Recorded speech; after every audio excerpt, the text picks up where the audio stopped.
এই সে রাম মূর্তি যাকে নিয়ে এত জল্পনা কল্পনা চলছে।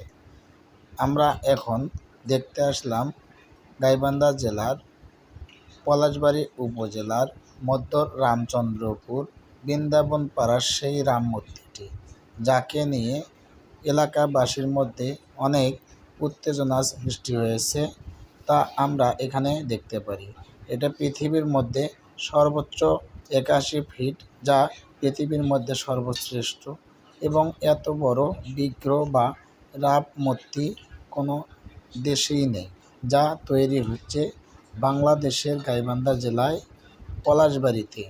সেই রাম মূর্তিকে ঘিরে অনেক জল্পনা কল্পনার শেষে, প্রায় কাজ সমাপ্ত শেষের দিকে স্থগিত হয়ে গেল সেই রাম মূর্তি নির্মাণ কাজ করতে গিয়ে বিভিন্ন ঝামেলার কারণে স্থগিত হয়ে আছেন বর্তমান রাম মূর্তি নির্মাণ।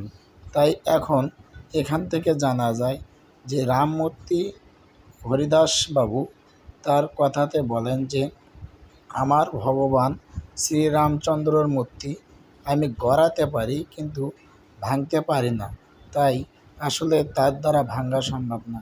যদি আমি এখানে না থাকতে পারি তাহলে ভাঙে দেবে তারা, এসে তারাই দেবে, কিন্তু আমার ভগবান শ্রীরামকে আমি কোনোদিন ভাঙতে পারবো না।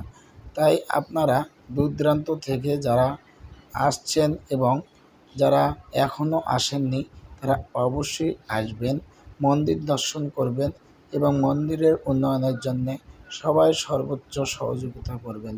এখানে রামের দিকে দেখতে গিয়ে মুখ উঁচু করে তার রামচন্দ্রের মুখমণ্ডল দেখতে হয়।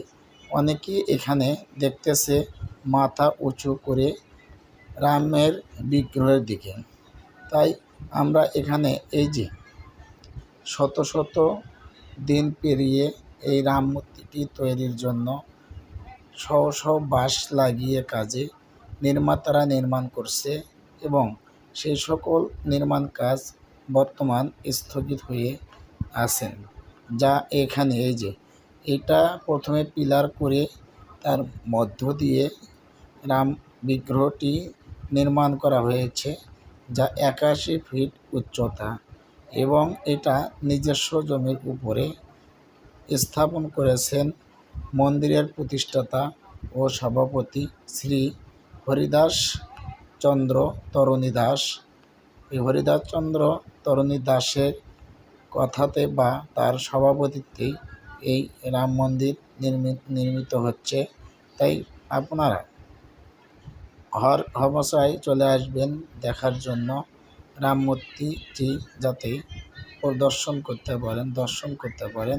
সেজন্য আপনারা অতি সহজেই চলে আসবেন এবং সবাই মিলে মন্দিরের উন্নয়নের জন্য হাত এগিয়ে দিবেন। এটা হরিদাস বাবুর কথা, তাই সবাই সহযোগিতা করবেন। ধন্যবাদ, সবাই ভালো থাকবেন, এবং যারা এখনও রাম বিগ্রহ দেখতে আসেননি তারা আসবেন, দর্শন করবেন, ভালো থাকবেন।